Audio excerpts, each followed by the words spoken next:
ರಾಜಾಧಿರಾಜ.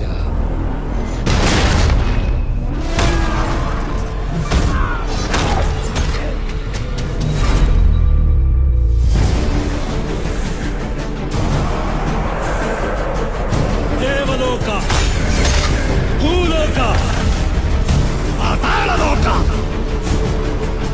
ಮೂರು ಲೋಕಗಳಲ್ಲೂ ಇನ್ನು ನನ್ನದೇ ಸಾಮ್ರಾಜ್ಯ.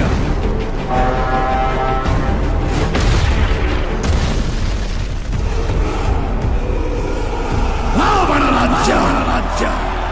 ಸೃಷ್ಟಿಗೆ ಸಂಕಷ್ಟ ಒದಗಿದಾಗಲೆಲ್ಲ ಮಹಾವಿಷ್ಣು ಸ್ವತಃ ಅವತರಿಸಿ ಅದನ್ನು ರಕ್ಷಿಸಿದ್ದಾನೆ.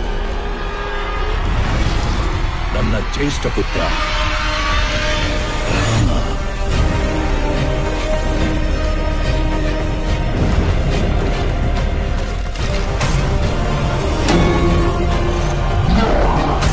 ಲೋಕ ಕಲ್ಯಾಣಕ್ಕಾಗಿ ನನ್ನ ಅಂತ್ಯವೇ ಆದರೂ ಅದಕ್ಕೆ ನಾನು ಸಿದ್ಧ.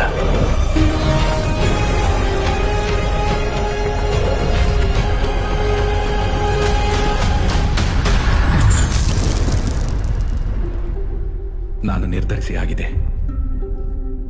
ಒಬ್ಬ ಪುತ್ರನಾಗಿ ನನ್ನ ತಂದೆ ಕೊಟ್ಟ ಮಾತನ್ನು ಪಾಲಿಸುವುದು ನನ್ನ ಕರ್ತವ್ಯ. ನಿನಗೆ 14 ವರ್ಷಗಳ ವನವಾಸ.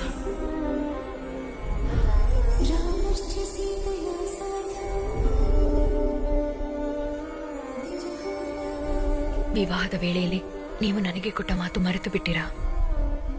ನಮ್ಮಿಬ್ಬರ ವಿಧಿಯೂ ಒಂದೇ. ಆ ವಿಧಿ ಲಿಖಿತ ಏನೇ ಆಗಿರಲಿ ನನಗೆ ಸಮ್ಮತವೇ.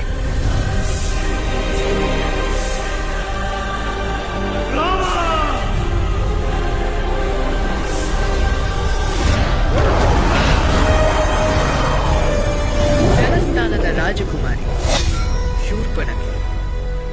ಅವಳು ತಮ್ಮಲ್ಲಿ ಪರವಶಳಾಗಿದ್ದಾಳೆ. ನಿನ್ನ ಸೇಡು ತೀರಿಸಿಕೊಳ್ಳುವುದು ನಿಶ್ಚಿತ ಶೂರ್ಪಣಖಿ. ರಾಮನ ಮೃತ್ಯು ಘೋರವಾಗಿರುವುದು ಅಪಮಾನ, ಘನಘೋರವಾಗಿರುವುದು. ರಾವಣ 3 ಲೋಕದ ಅಧಿಪತಿಯಾದರೆ ಆ 3 ಲೋಕಗಳ ಸಾಕ್ಷಿಯಾಗಿ ಅವನನ್ನು ವಧಿಸುತ್ತೇನೆ. ನನ್ನ ಸೀತೆಯನ್ನು ನಾನು ಮರಳಿ ಕರೆತರುತ್ತೇನೆ.